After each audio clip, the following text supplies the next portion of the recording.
اعوذ باللہ من الشیطان الرجیم بسم اللہ الرحمن الرحیم۔ معزز سامعین، السلام علیکم ورحمۃ اللہ وبرکاتہ۔ آج ہم انشاءاللہ تعالی ماہ رمضان کے دوسرے عشرہ کی دعا پڑھنا سیکھیں گے۔ جب پہلا عشرہ اختتام کو پہنچے تو اس کے بعد 11ویں روزے سے 20ویں روزے تک صبح و شام اس دعا کو 100 مرتبہ پڑھا کریں۔ یہ دوسرا عشرہ کی دعا ہے۔ استغفر اللہ، استغفر اللہ ربی من کل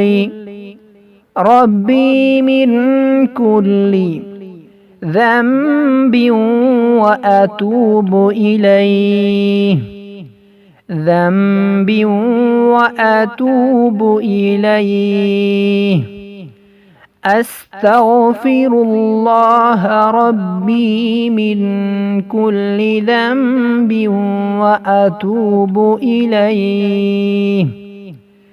اس دعا کا اردو ترجمہ یہ ہے: میں اللہ تعالیٰ سے اپنے گناہوں کی معافی چاہتا ہوں جو میرا رب ہے، ہر ایک گناہ سے اور اس کی طرف رجوع کرتا ہوں۔ یہ دعا جب پہلا عشرہ ختم ہو جائے، دوسرے عشرہ کے شروعات روزے سے یہ دعا پڑھا کریں۔